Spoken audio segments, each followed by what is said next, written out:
Līdzi ņemot labu garastāvokli, atjautību un zinātkāri Ulenes centrā pulcējas līgo autotūras dalībnieki, lai dotos atraktīvā 3 stundu garā braucienā pa savu novadu. Tā kā mūsu novads ir diezgan bagāts ar dažādām vēsturiskām vietām un arī interesantām vietām, tad radās šī ideja, lai varētu katru gadu kādu interesantu vietu arī apskatīt, to apspēlēt. Un tematiski ir visas mūsu latviešu mīļās filmas.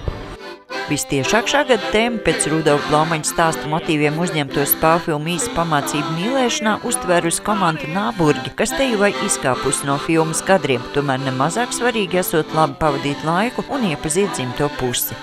Jo ir daudz tādas vietas, kur es nekad neesmu bijis. Pilns ar tādām vietām šeit apkārt un cerams, ka šodien būs vēl tādas daudz jaunas vietas.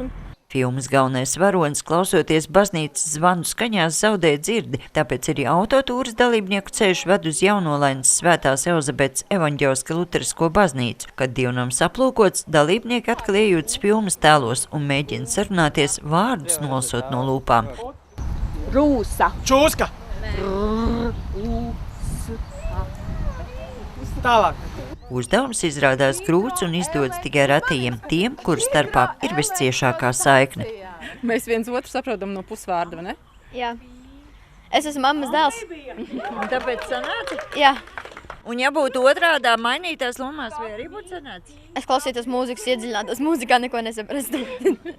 Gluži kā filmas galveno varoni Viļņu Jāni, arī braucienu dalībniekus ceļš aizved uz dažādām mājām, kur tos gaida dažādi uzdevumi. Un kā jau Jāņos piedienas, arī brīnums zālīšu lasīšana. Tomēr galvenais ir kopā pavadītais laiks un kopēja atziņa, ka dzīvojam skaistā novadā.